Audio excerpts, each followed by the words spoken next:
کرام کو یہ کہ بعد دیگر ہم زحمت دیں گے، ان کی خدمت میں ہم درخواست پیش کریں گے۔ تو آئیے نظام و ترتیب کو آگے بڑھاتے ہیں کہ آئیے نظام کہن بدل ڈالو، مگر یہ فقط میرے اکیلے کے بس کی بات نہیں۔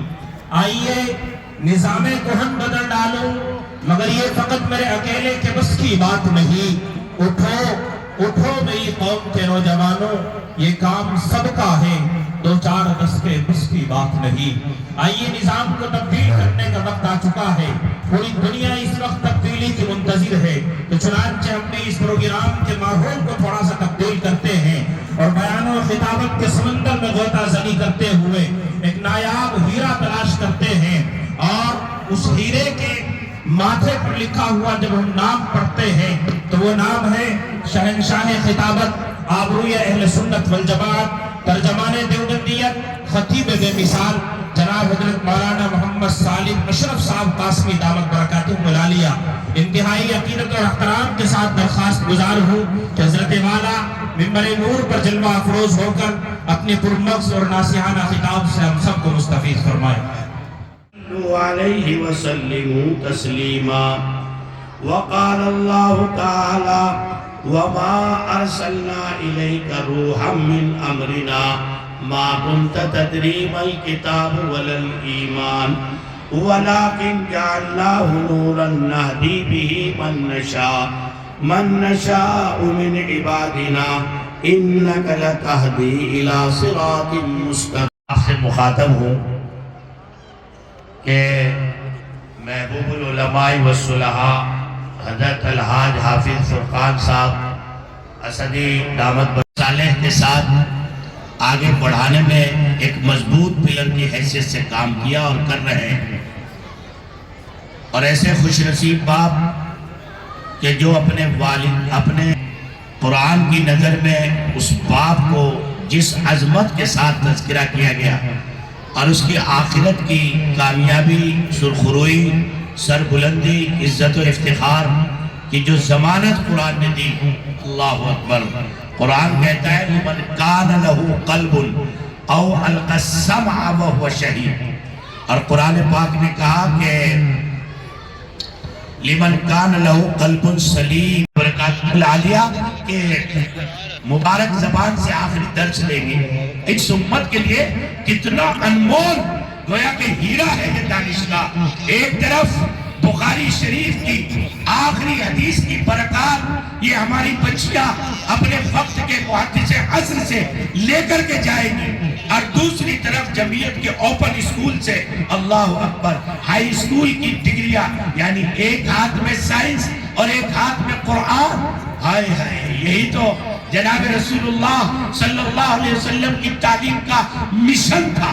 اس مشن کو، اس ویژن کو، اس فکر کو ہمارے حضرت اقدس حضرت ہوتا ہے زمانے کے لیے، اس کو جامعۃ الہدایہ اسکول کہتے ہیں۔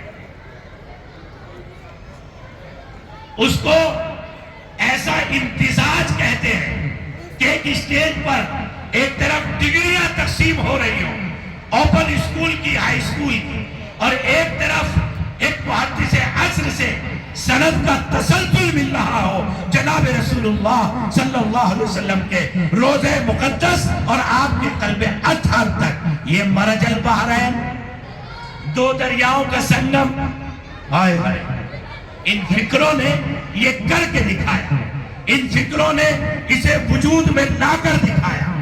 اس لیے میں مبارکباد دیتا ہوں جناب حضرت الحاج حافظ فرقان اسدی صاحب کو کہ اللہ تبارک و تعالیٰ نے آپ کو قلب سلیم والا بنایا، اور قلب سلیم کی مفسرین نے جہاں اور بہت سی تفسیر لکھی، ان میں سے ایک تفسیر یہ ہے حضرت حافظ صاحب الذی یرشد بنیہ الی الحق، جو باپ اپنے اولاد کی صالح تربیت کر دے اور علم و صلاحیت کی دولت سے ان کو مالا مال کر دے اور اپنی آنکھوں کے سامنے ان کو اللہ کے دین کا کام کرتا ہوا دیکھے، وہ بندہ قلب سلیم کا حامل ہے۔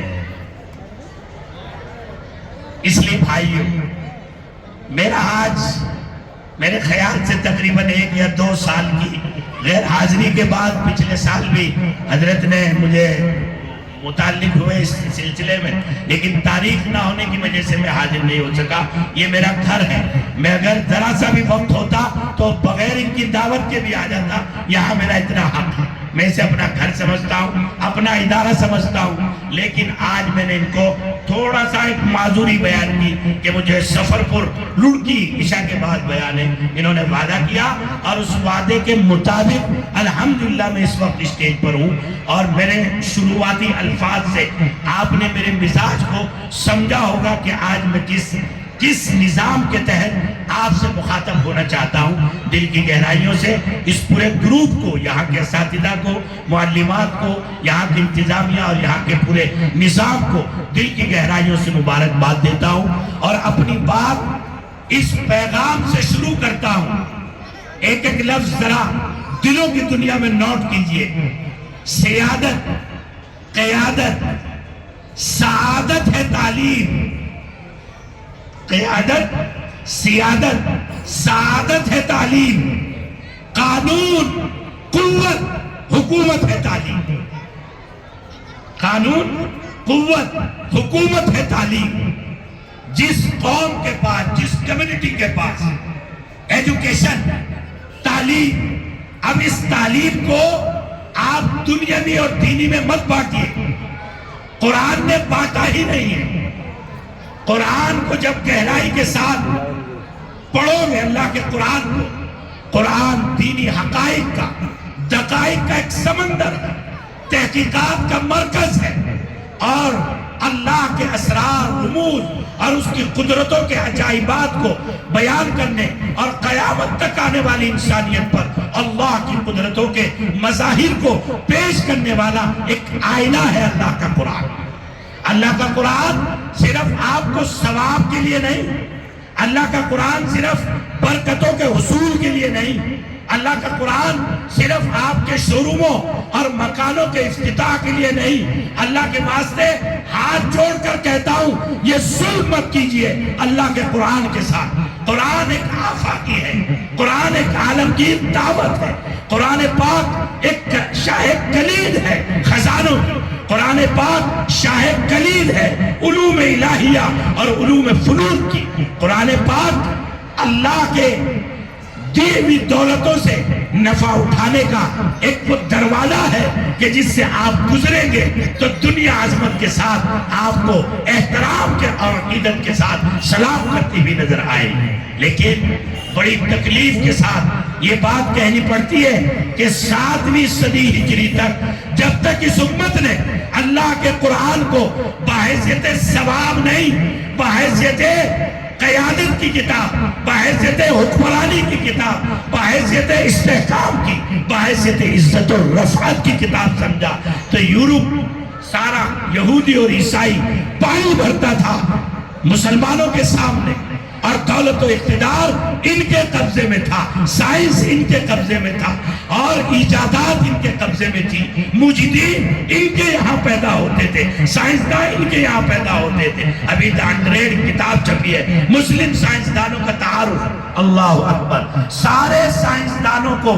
جو مسلمان تھے، جابر ہے، خیام ہے، رازی ہے، ابوبکر خاردی ہے، جنہوں نے سب سے پہلے ہارٹ سرجری اوپن کی ایجاد کی، دانت کی سرجری ایجاد کی، مشین ایجاد کی، اور نہ معلوم کتنے آئٹم سب سے پہلے دنیا میں ایجاد کرنے والے اہل اسلام ہیں۔ مسلمان بریانی، قورموں اور کباب اور مہنگی شادیوں میں لگا رہا، اور عیسائیوں اور یہودیوں نے ان سائنسدانوں کے نام یہودیت اور عیسائیت کے طرز پر رکھ کر اور ان کی کتابوں کا ٹرانسلیٹ اپنی لائبریریوں میں کر کے انہیں اپنا سرمایہ بنا لیا، اور آج ان کی لائبریریوں میں ان ناموں سے فائدہ اٹھایا جا رہا ہے۔ وہ ان ناموں کو سجاتے ہیں، لیکن نام اس پر یہودیت کا نظام کا لکھتے ہیں، عیسائیت کا لکھتے ہیں، اور